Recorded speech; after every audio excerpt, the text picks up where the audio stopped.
What if I told you that for the longest time, you have been looking at the wrong car as your perfect choice of a subcompact crossover SUV in the Kenyan market space here today? Let's talk about what we have in that category. Number one, tuko na CX3. Number two, tuko na Peugeot 2008 yenye bei yake ni fiti sana, 1.9 to 2.2 thereabout, you get a perfect car. And then number four, of course, we have the Honda Vezel. Hizi ni zile zina compete sana, okay? Honda Vezel 2.6, 2.7. Hiyo tumesema hiyo inakuanga juu. Sawa, CX3 na come second and then Peugeot 2008 iko hapo. What if leo ni show like we have an alternative car that beats all those cars in terms of capability, reliability and overall handling and build quality. And I know you guys are like, Ibrahim gari gani hiyo? And the only reason you don't know about it is because it is ugly. Oh, it was ugly. Right now it's better, but it was ugly. Which car am I talking about? I'm talking about the 2018 Suzuki SX4 S-CROSS. This, ladies and gentlemen, is the most underrated, most formidable subcompact crossover SUV that you can buy in the Kenya market space today. And let me explain why. But before I do that, let me take you back in time. So the name SX4 and S-CROSS are actually two different products merged into one. Formerly, if you went with the name SX4, if you guys are keen followers of Suzuki, you know that there was a car that existed as an SX4. And that is what gave birth to the current car that we have now called the Suzuki Baleno. So that was a very versatile, again, formidable hatchback. Back in the days, ilikuwa na all-wheel drive, zingine zilikuwa na four-wheel drive, yani ilikuwa tu gari moto. It featured a hatchback and it also featured a sedan. Sedan ndo ili metamorphosis ikaingia ikakuwa what we call the Suzuki CS right now. But now, after shining all along and having a good name over a period of time, you know, it was discontinued by Suzuki. And this was born. And what this became is they took the SX4 to just remind you that there are still guys who did the Suzuki Jimny, because SX4 basically ilikamile time in Suzuki Jimny ilikuwa imeshine. So they were taking a small hatchback and putting all the options to it for normal easy city driving, but with an ability for you to go a bit into an adventure drive as well. So hiyo ilikamio time ya Suzuki Jimny. Suzuki Jimny ilikuwa very successful. Suzuki wakaamua kuingia na hiyo line ya kutengeneza tu gari twenye, they also stick on that side of, you know, adventure driving, right? So now this particular one was launched to bring back the memories of the SX4. But this was done differently because it became a bigger car, it became too huge, it became longer, it became taller, and even the cabin space also became more. And this, ladies and gentlemen, is what I want to present to you as the perfect alternative.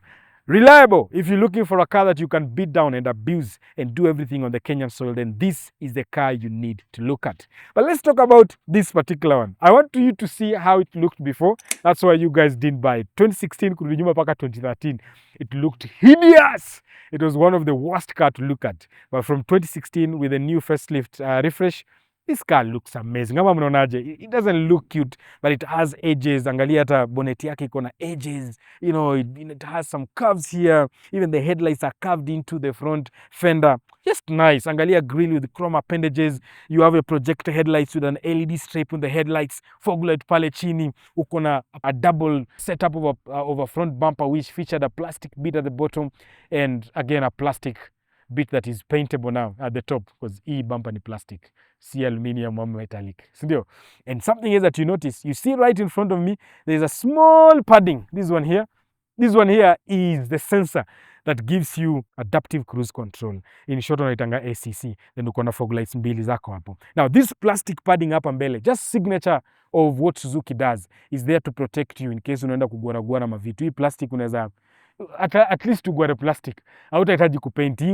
Okay, kuna black paint yake, okay, kuna true black, you can polish there and make it just look nice. Of course, coming to the side profile again, and this is where this car starts to shine. Look at how that car looks on the side profile. What a beauty. This car is awesome. The side profile is very aggressive.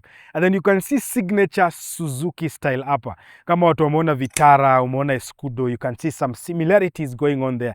And the something else that you need to know is this car shares a lot with those cars I've mentioned. Okay, so Vitara, other Suzuki Swift, we'll talk about that when you get to what is under the hood. But the side profile again, it complements the plastic paddings as ziko mbele zinakam. Angalia kwa fender ya mguu, you still have the plastic arch there that is protecting that.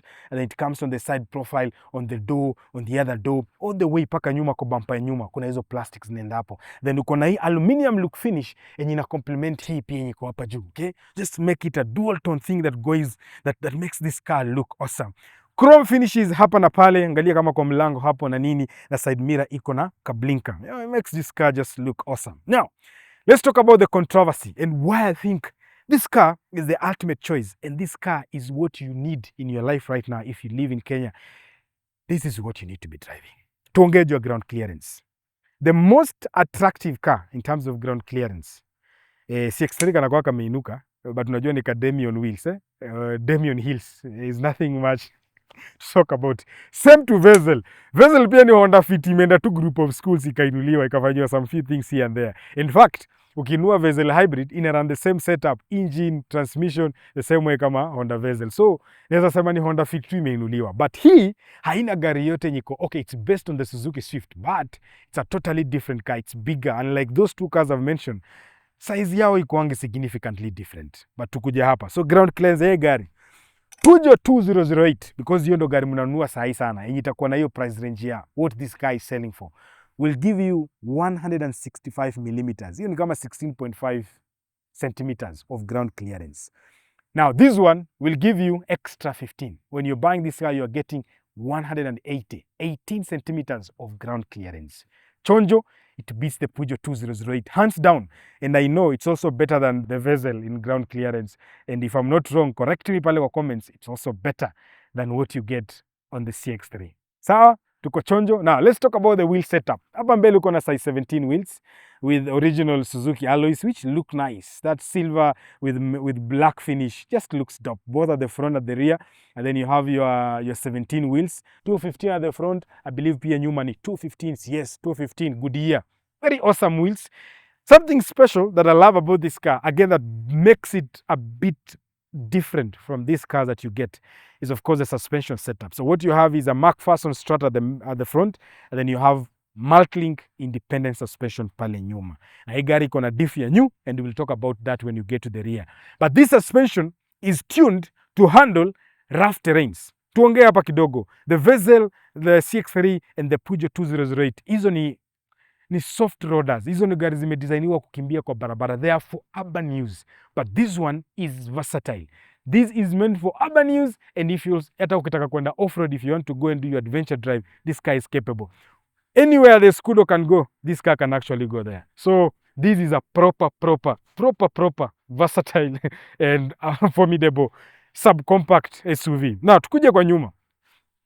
When you come at the rear, the styling is not that much attractive. But of course, being a subcompact SUV, you're not getting, or you're not expecting a lot of things going on. But you have your taillights there. There is a split into two. So a bit remains on the tailgate, and the other ones remain on the fender, the rear fenders of this car. Took up on a badge. So I talked about the S-CROSS badge and the SX4. And I've given you a history of where the SX4 came and why this car is called the S-CROSS. So it's an SX4, the heritage of what an SX4 is, and then the S-CROSS is now the name that was given to this platform.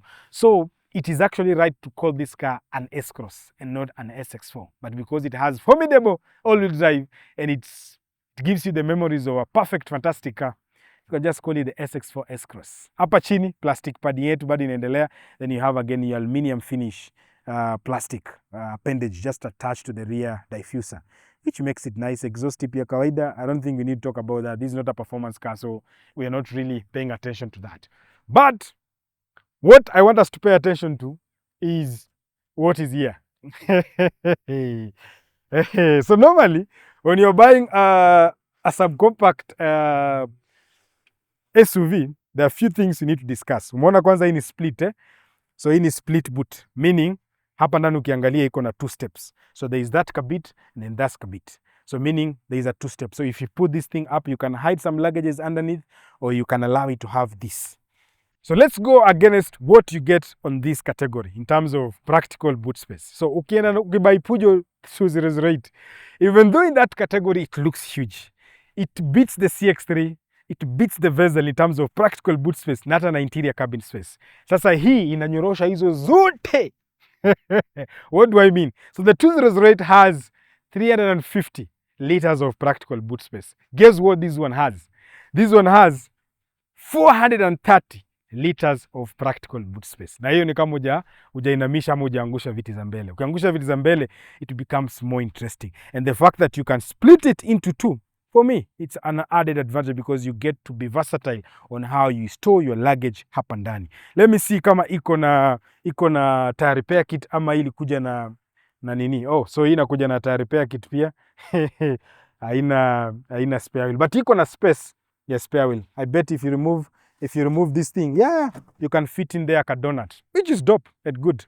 So in case you're planning to buy this car, you know you have an option of fitting in like a donut. Something again that you do not get on the CX3 and the Honda Vezel, even though the 2008 inaishinda hapo because hiyo inakuja standard na ka donut. In some models, zingine zinakuja na tire repair kit. So don't misquote me on that. So now, let's talk about what is under the hood, and then we come back to the interior. And I'm going to prove to you why you need to consider this car as the next car that you're buying in this category for a price of 2.2 all the way to 2.4 million Kenya shillings, depending unanunua yenye iko na all grip ama unanunua yenye haina all grip.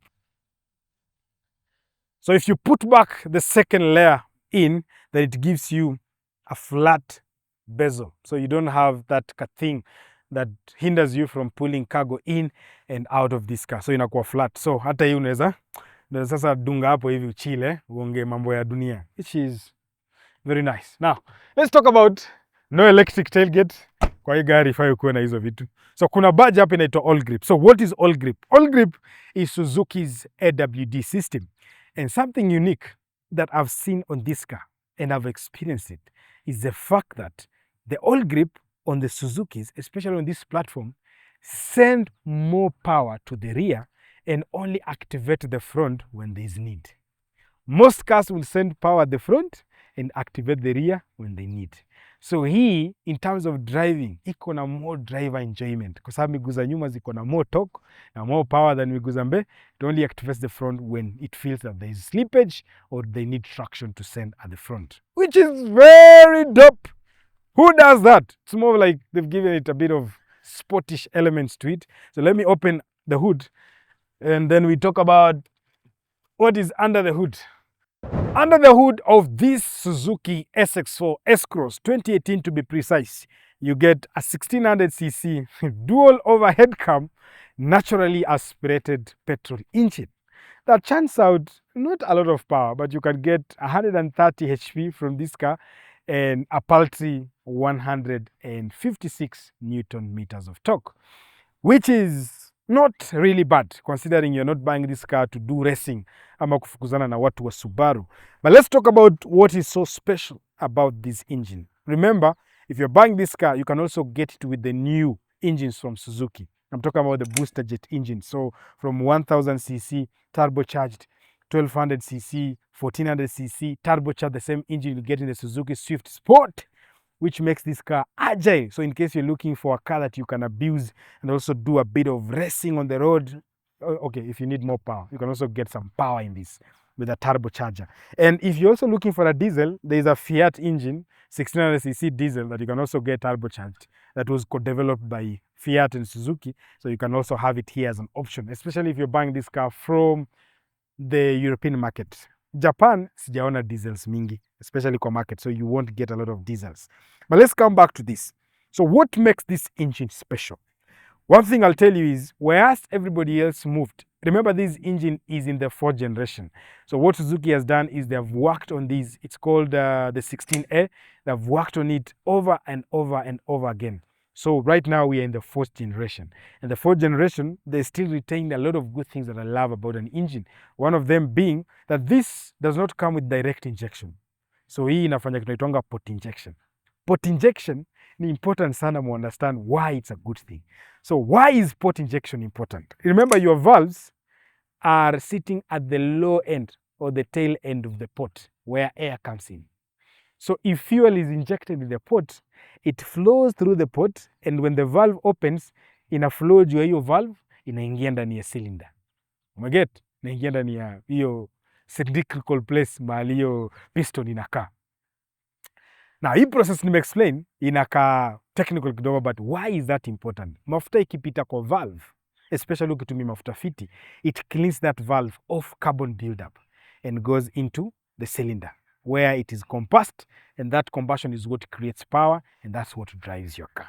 Now, for the sake of the other guys who have a direct injection engine, that process doesn't happen that way because hiyo nozzle iko pointed directly into the cylinder, meaning hiyo mafuta inakuwa spray directly ndani. Sawa? So valve zako over time, especially if you're running bad fuel, zitaclog up ama zitachafuka, and if they clog up na zichafuke, it means they will affect the closing and opening of those valves, and that will deny you fuel economy at the end of the day, because mahali penye inafaa ifunguke kompyuta ikiambia funguka to this length so that to allow more air in, inafunguka design yenye iko na uchafu, so air yenye inaingia haingii enough, na anytime you compromise the potent dynamics anaitwanga ratio 14:1 air to fuel, then of course your engine is either running lean and then you're not getting the right fuel economy, and also it denies you power. So turudi hapa, so hiyo ni kitu ya maana juu engine nafaa mjue ina run port injection, which is good, very good for a car that is meant to drive on these roads in Kenya. It means as you fuel and you drive your car, you are cleaning some of those important elements in this engine. That's all you need to know. Pair to this engine, unlike your Vessel, unlike your okay, 6.3 tuko sawa, because 6.3 runs a 6-speed auto. This one also runs a 6-speed auto, and even the 208 runs a 6-speed auto. Let's talk about the controversy. Why would I tell you to buy this car and not the Peugeot 2008? Because the Peugeot 2008, unless you're getting one that comes with a 1600cc turbocharged petrol engine, the one that comes with the 1200cc turbocharged petrol engine inatumia system inaitwa wet belt. Na hiyo wet belt ni muadhara because inafaa ukuwa unachange hiyo kitu every 100 or below 1000 kilometers. Na makosa ikifanyika, you run the wrong set of oil. Okay? Kwa mfano kama umeambiwa uweke 5W30 na uende uweke 10W40, umeumia, because hiyo system, hiyo belt over time itaanza kutoa debris, na hiyo debris inaendanga inajaza pale chini kwa strainer. Strainer ni kitu imekaa chini ya oil, sama oil inakaa hapo, ndo penye oil inakuwa picked. So kuna hapo kinaitwa strainer yenye basically it strains the oil to make it smoother as it runs through the engine, and also cleans it off against debris na uchafu. So inaendanga pale kwa hiyo kichungi, hiyo uchafu imetoka kwa hiyo wet belt, inaenda inajaza hiyo strainer, inaizuia kupick oil. So ukistart gari, wala ya oil kupanda ndani ya engine, haipandi because iko na uchafu. And then what happens? Your engine is deprived of lubrication, and that's how you lose your 1200cc petrol turbocharged PureTech engine. Na hivyo ndo unaumia. Na tunakubaia engine nyingine kutoka Dubai. So those are things that you will not experience when you're buying this car. Plus it comes with a formidable 6-speed automatic transmission na all grip AWD, enye kwa Peugeot 2008 ni option. Kuna zingine zinakam na AWD na kuna zingine hazikam nazo. So mostly mtapata ma front wheel drive. Na hata zingine zinakam na all AWD. Hiyo AWD si ya kwenda nayo mahali unaenda na hii gari. I don't know if you get me.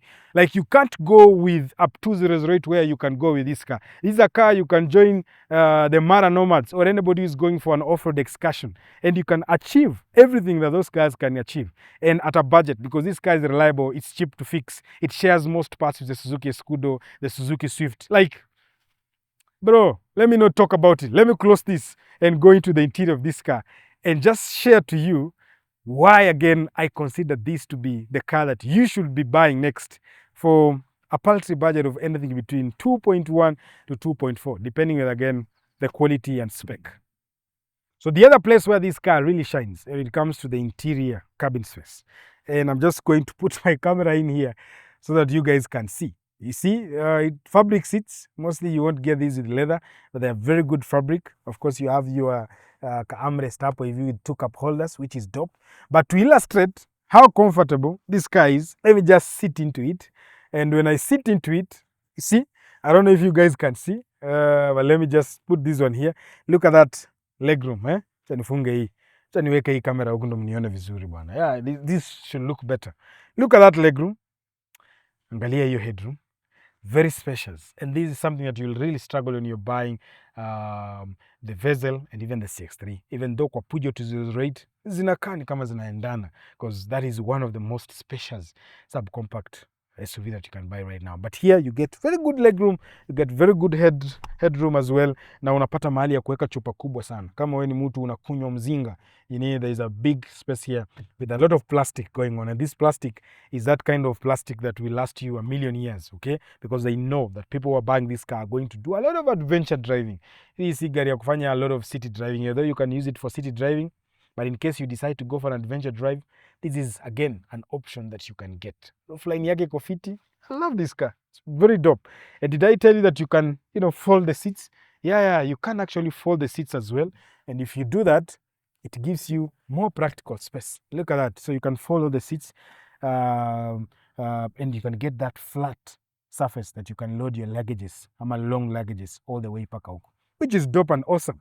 Tukikuja hapa mbele, because this is where things get a bit interesting and tricky. Suzuki have this tabia ya kujaza a lot of options ndani ya gari yao. Okay, so you get a bit of clothes hapa hivi, but a lot of plastic, and you remember this thing is here. Okay, so you still get that aluminium finish going on. This is still plastic, when you though imekotiwa na aluminium. Then you have your cloth, very nice comfortable seats, but acha nikae hapa ndani. So when you sit in the cabin of this car, there are a few things that are very interesting. Let me put my phones away.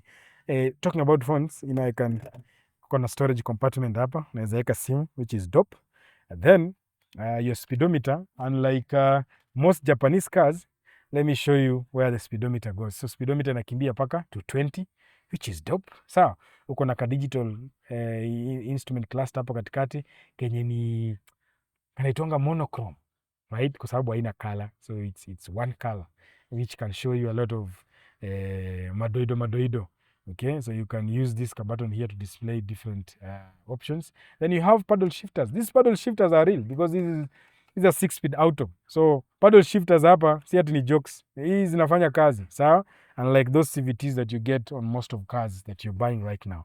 But let's come back at the center here and talk about more options. So ukiangalia hapa chini ya simu uko na heated seats na cooled seats as well, which is nice.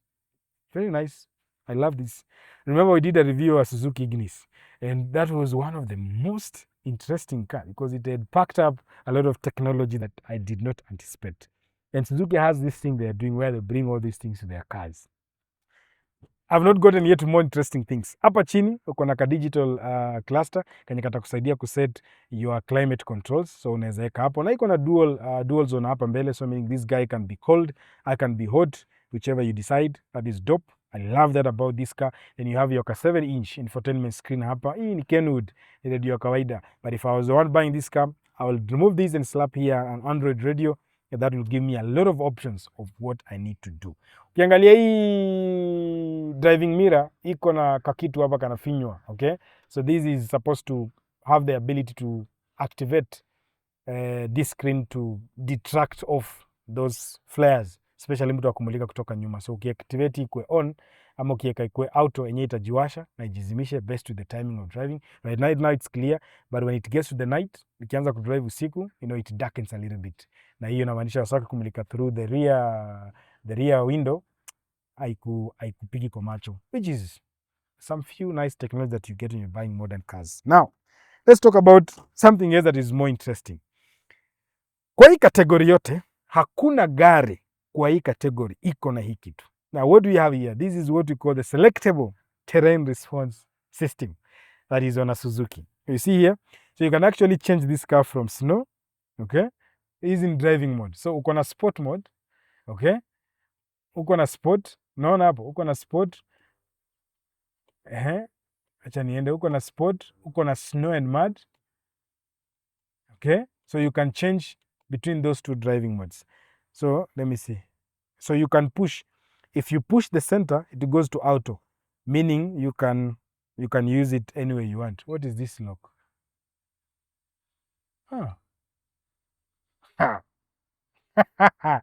I can't believe it. No, I can't believe it. Yes, it has a diff locker. It has a diff locker, so the rear diff, you can actually lock it, especially when you are in, let me go to snow and mud, and then let's lock it. Yes, it's locked. So you can actually lock the rear diff. Interesting. On a Suzuki SX4 Cross. Guys, This is dope. Okay, let me remove it. Okay, so you can do normal or you can just go auto na uache gari yenyewe ijidecidie kitu inafanya. That tells you that this car is capable of doing anything, because if you have a car locker on this car, come on, it means you want to something, right? So now the only thing that I am yet to do is drive this car. Did I tell you that this car is rated 5-star in terms of safety? So there are a few things that you get. Kama hapo kuna traction control. This one doesn't come with things like lane departure and all that, but in terms of safety rating, it's good. You have parking sensors at the rear and parking sensors pale mbele, so in case you're reversing ama unaenda mbele uko sawa. Iko na reverse camera. Acha nione. No, haina reverse camera, but you can get it as an option. You can get it with an option of reverse camera. So you have 2 cup holders hapa. Very nice storage compartments. A storage compartment ingine iko hapa, so you can store your stuff there, which is dope. Which is dope. So you guys tell me, am I the only one thinking we are buying the wrong car? Ama mko na mimi on this? I believe this is the most underrated subcompact SUV right now to buy in the Kenyan market space. But let me drive it. Did you guys see what I just did there? That's a manual handbrake. So when electric handbrakes, that's another reason to buy this car. No electric handbrakes. I hate those buggers. Why do they put those things on the cars? Electric handbrakes, no problem. But this is a proper man's handbrake. So how does it feel to drive this car? In terms of suspension feel, gari iko very soft and comfortable. The suspension vibe, inakwambia you can do everything, but there is a bit of stiffness to it. But I like that stiffness, because this is the stiffness that allows you to pull over hard terrains. Okay, ni ile stiffness yenye iko connected to gari, but ka steering kako very soft. I love that. It's just light, you can just turn it. It's a rough corrugation here. Let me just go through it. Yeah, you can feel it. A bit stiff, you know, and tough. But once you start gliding over it, becomes a bit soft. I don't know which magic they are doing, but you can feel now it's not as rough as it was. But of course, ukienda through rough tracks, you'll feel that bit of stiffness. But it's a good car. If I compare this car for, you know, one of the most difficult things when you're creating this kind of a car is to marry the urban drive use at the same time connect it to a road like this one. Because I know Kenyans most of the time si uendesha hizi magari zetu huku. Umeget? Tunafanya Nairobi kidogo and then we travel to Shags, and development there is not as good as I know other places where they have good roads, but most of us barabara ziko fiti. So you need a car that can actually take you there and bring you back. So the suspension setup on this will work for both. So if you're doing on-road driving, perfect and nice. If you're doing off-road driving, still perfect and nice. It's a kind of setup where it gives you the vibes you can do anything. So let me go to the road. Let me try drive her on the road and see exactly how she feels.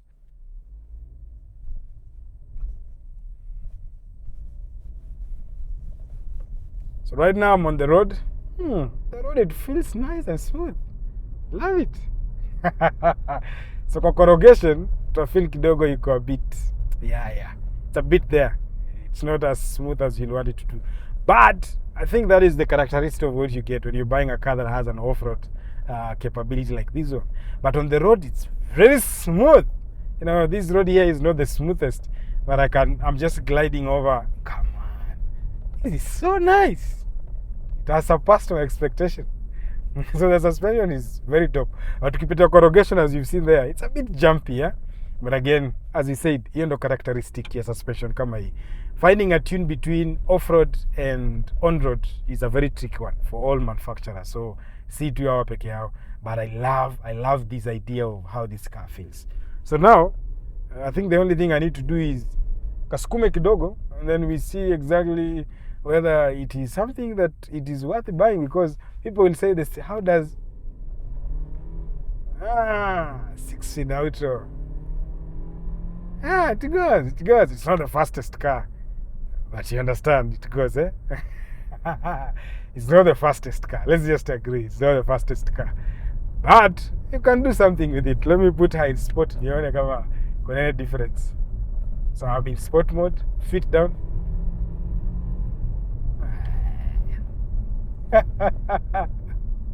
So technically what sport does, inashikilia tu gear kidogo. It makes the throttle a bit more responsive.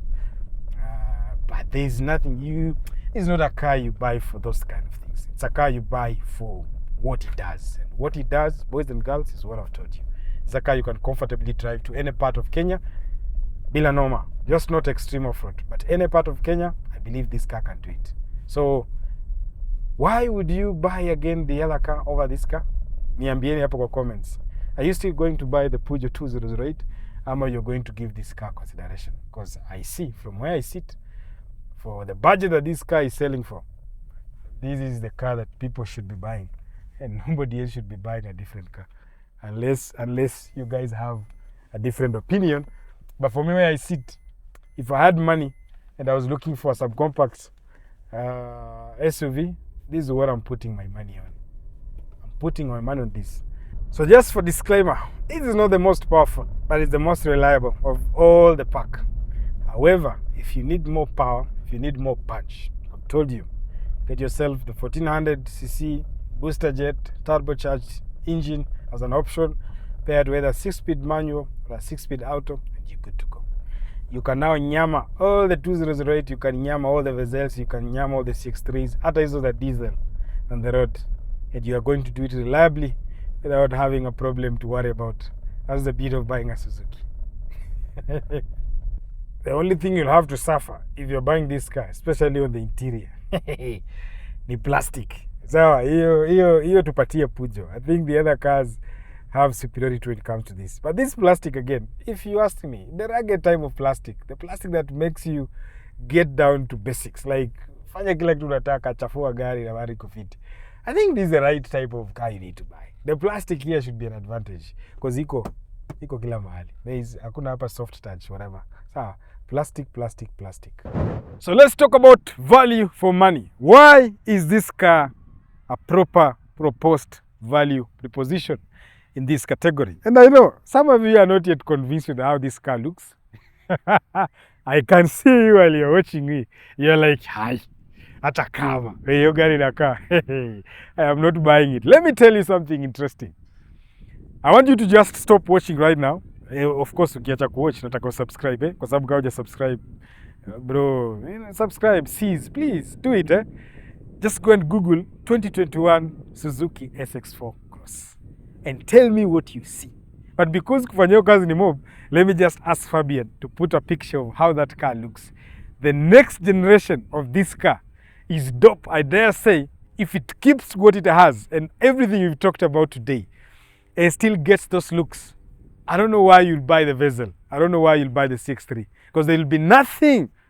Najua hapo mbele tuko na 630, yes. But there will be nothing better adapted for our Kenyan roads or African roads better than this car.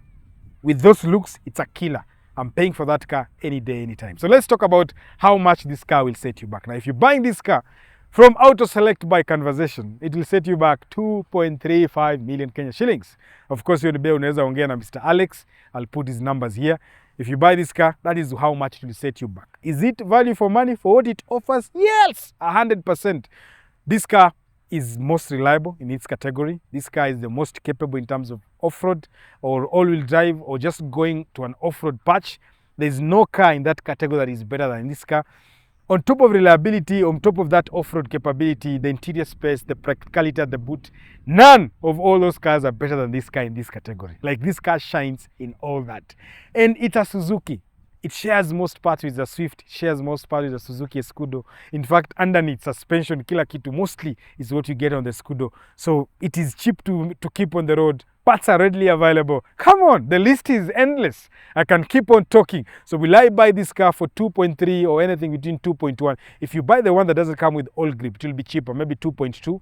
That's how much it will set you back. But if you buy one that comes with all grip, which is the one I would recommend, because why would you buy an SUV in Kenya that doesn't have 4x4 capability or AWD capability? You know, the nature of our roads and the nature of how things are here, you need some 4 wheels to be turning at some point, because you never know, right?